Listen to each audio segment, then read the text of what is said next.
ভাতের টেবিলে বসে ছবি তুলে এটাই করেন, আপনি কি এটা মস্করা পাইছেন? চলমান কোটা সংস্কার আন্দোলনের 6 সমন্বয়ককে ডিবি কার্যালয়ে তুলে নিয়ে গিয়ে তাদেরকে খাওয়ানোর ছবি প্রকাশ করাকে জাতির সঙ্গে মস্করা বলে মন্তব্য করেছেন হাইকোর্ট।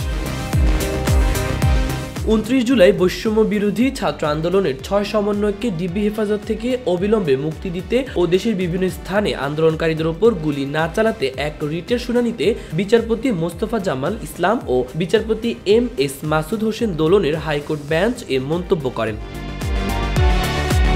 শুনানির এক পর্যায়ে অতিরিক্ত অ্যাটর্নি জেনারেল মোহাম্মদ মেহেদী হাসান চৌধুরী বলেন, টিভিতে দেখেছি এই 6 জন সমন্বয়ক কাঁটা চামচ দিয়ে খাচ্ছে।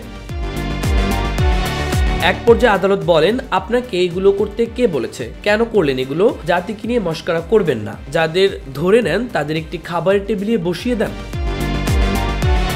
এর আগে 6 সমন্বয়কে অবিলম্বে মুক্তি দিতে এবং দেশের বিভিন্ন স্থানে আন্দোলনকারীদের উপর গুলি না চালাতেও নির্দেশনা চেয়ে রিট করেন সুপ্রিম কোর্টের আইনজীবী মানজুর আল মতিন ও আইনুন নাহার সিদ্দিকা।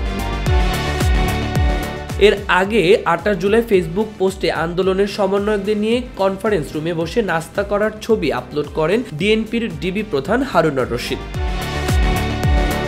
ওই ফেসবুক পোস্টে হারুন লিখেন, বৈষম্য বিরোধী ছাত্র আন্দোলনের সমন্বয়করা নিরাপত্তাহীনতায় ভুগছিলেন, ডিবি কার্যালয়ে এনে তাদের সাথে কথা বললাম। শিক্ষার্থীদের নিরাপত্তা নিয়ে আমাদের পরিকল্পনার কথা জানানোর পর তাদের উদ্বেগ দূর হয়েছে। শিক্ষার্থীদের নিরাপত্তা নিশ্চিত করতে টিম ডিবি ডিএনপি বদ্ধপরিকর।